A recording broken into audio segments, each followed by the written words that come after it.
Hello BookTube, it's Leah Cooper here, and today I'm bringing you a Top 5 Wednesday. This week's topic is Top 5 Fandoms You're No Longer In. Now, I think you can interpret this two different ways. Like, Top 5 Fandoms that you're no longer in because maybe you had a really bad breakup with that fandom. I think we've all been there, right? Or Top 5 Fandoms that you're just not active in anymore. Not because you hate the fandom or you hate the source material, or maybe the fandom's kind of dead, or you've just moved on to other fandoms.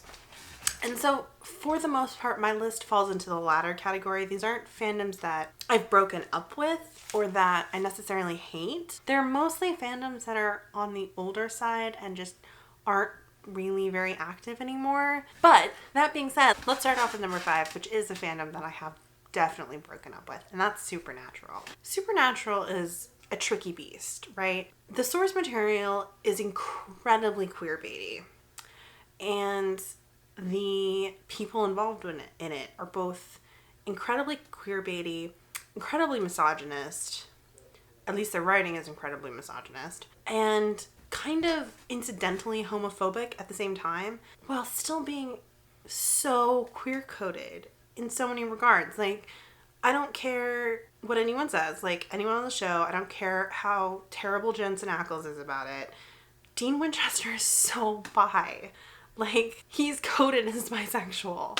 And it's really frustrating that a lot of the people on the show are just kind of terrible when it comes to queer issues. And probably one of the only people who isn't is Misha Collins, but he continues to be on the show.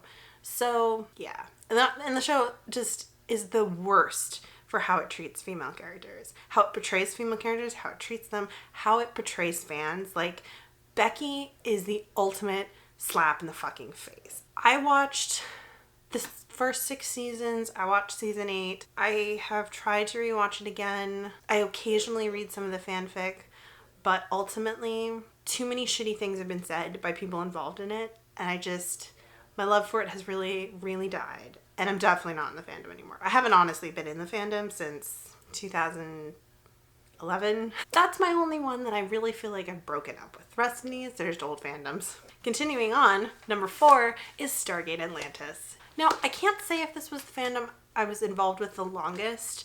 I was deeply involved with it, like reading fic, making fan art, participating in the community and in discussion, and watching it while it was on the air for pretty much the entire length of the show's life, which admittedly was only 5 seasons.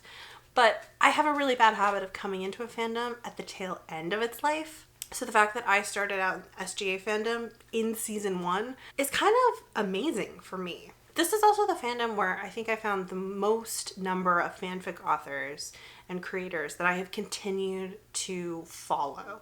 I've actually followed several writers from Stargate Atlantis fandom to other fandoms, just because there were so many great talents in SGA fandom, such as Rageproof Rock and Astolat and Sesperanza, and they've gone on to do other works and other fandoms, and I followed them to there. I mean, I read an Inception fanfic written by Rageproof Rock, and that's how I was inspired to watch the movie Inception, which, incidentally, Inception's not on this list. Because I guess I consider myself still in that fandom, even though that fandom's pretty much dead. That's kind of the downside to movie fandoms, is they just don't tend to stick around super long unless there's a bunch of sequels. But anyways, point is, SGA, man, I met a lot of great people. I read a lot of great stories. I learned a lot about story and story structure and art.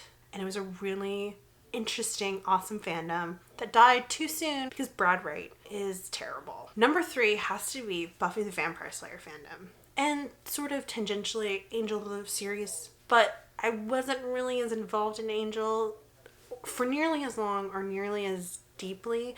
So mostly I want to focus on Buffy the Vampire Slayer. So this was probably the second fandom I was involved with ever. And it was extremely foundational for me. It was probably the fandom that, prior to joining fandoms in my 20s, so I was in Buffy the Vampire Slayer fandom during season 6 and season 7 of the show. So this was very, very early 2000s. I was quite young. I was in junior high, actually. I was like 6th, 7th, 8th grade when I was in this fandom. And it was definitely the fandom that I wrote the most for at that young age. Again, it was a fandom that like I actually talked to people in. I actually like interacted with other fans. I'm a very like shy lurker type of fandom community person, but Buffy was one where I actually went out and I talked to people and I had discussions with people, and this was during the day when everyone had to have their own website because I don't know if LiveJournal, I don't remember LiveJournal catching on until I was in Stargate Atlantis fandom. Buffy was still more websites and affiliate rings and all that kind of stuff, and like signing on people's guest books. And there was this, I can't remember what kind of plugin it was, but you could put it on your homepage, and it was like a little chat box, and anyone who came to your homepage could like chat in live, and that was, amazing. Actually, now that I'm thinking about it, I feel like someone from Buffy fandom was the one who gave me my first affiliate link to join up to LiveJournal. I think that's actually what happened, because LiveJournal used to be, invite only. Buffy was really integral to me, really integral to shaping me as a person. Buffy fandom was also the fandom that introduced me to slash fanfic, which has been monumental in my life. I had never come across like gay people and gay stories, queer stories before joining that fandom. And so it opened my eyes to so many things about the world and so many things about myself. But obviously that fandom is pretty dead. I mean, the show hasn't been on the air for over a decade. I think they just had their like 15-year reunion or something like that. But man, I still think of it fondly. I still think about that season 7 Girl Xander rewrite fondly and kind of wish I had finished writing it. Alas. And then coming in at number 2 is my oldest fandom. So this is like the first fandom I was ever in, and that was Labyrinth. So I was in Labyrinth fandom probably when I was in like 5th or 6th grade. I remember watching the movie when I was quite young, and I really wanted to rewrite the ending. And so I did. I rewrote a little ending to it. And another friend of mine is the one who introduced me to fanfiction.net.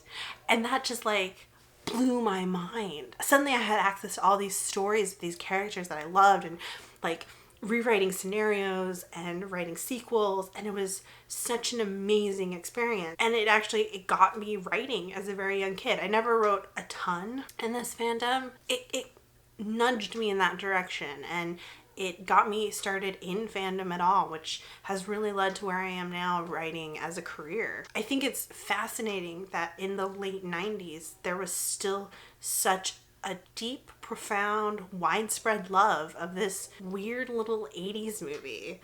But there was, and it was amazing. And of course, being as it is my first fandom, it'll always have a place in my heart, even if I have not had anything to do with it, except, occasionally rewatching the movie every couple of years. Number 1 fandom I'm no longer involved with. This is actually a breakup too.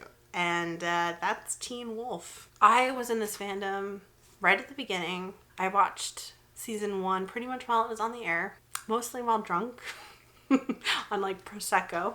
But it was good. It was good times. I love werewolves. Like, I love werewolves way more than vampires. I always have. Because I love Buffy the Vampire Slayer, but it's literally the only television show that I've ever liked that had vampires in it. I've tried other vampire shows and books and movies, and I just can't get into any of them.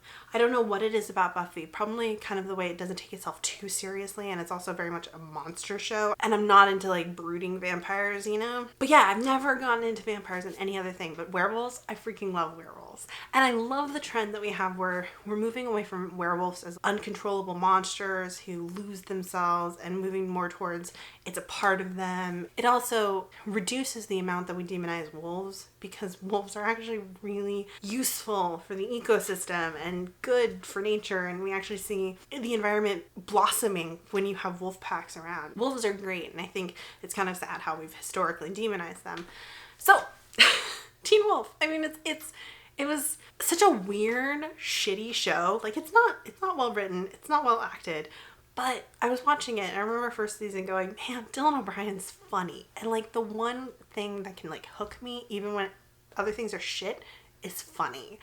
And so, I was hooked. And the fandom was great. There were so many really talented people making fan art, making videos, writing fics. I mean, like, there were so many talented people involved, and I needed a new fandom. And I fell hard and fast for that one, especially during the hiatus between season 1 and season 2.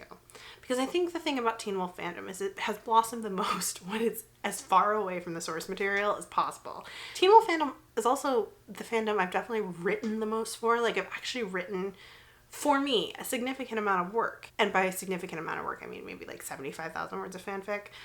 Because I've always been like a drappler, not a long fic writer.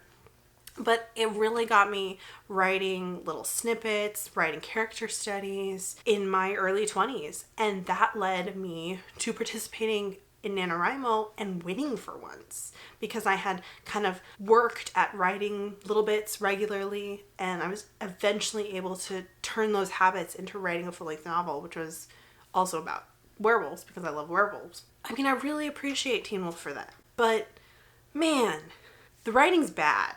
And it feels like the show got really full of itself because it got really popular. And it was like the people running it thought that they were really, really brilliant. And they're not. It didn't become popular because it was a brilliantly well-written, well-acted show. It became popular because it had just enough interesting elements and just enough terribleness about it that it left so much room for fan creators to come in and explore and play in the sandbox.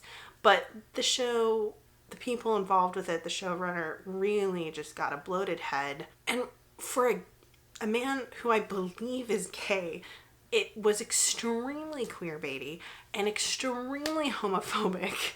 And it used its fans to win voting competitions and all sorts of stuff, while also never giving them any actual rewards. And I bailed out after season 2. I still continue to read the fan fiction, and as people I enjoyed reading, that has definitely trickled off. I don't particularly read it anymore. I don't follow anyone in the fandom. And the thing about it is a lot of the people who were involved in that fandom on my Tumblr just are kind of in the same situation. They're just really not actively creating, not actively involved anymore, because there's only so many times you can get slapped in the face before you just stop coming back for more, you know? So that's my list of 5 fandoms that I'm no longer involved in, and kind of my history with them. This video got kind of long. I love fandom. I think it has had such an impact on my life, such a positive impact on my life. I've been involved in a lot of fandoms. I mean, this list is very incomplete. There are probably half a dozen more fandoms that I have been like actively involved in that I'm no longer actively involved in, but those are kind of the highlights. Anyways, let me know some of the fandoms that you have loved but you're no longer involved in. Let me know if you were ever involved in any of the fandoms that I've talked about today, or if you still are. And I'll see you guys all in my next video. Bye.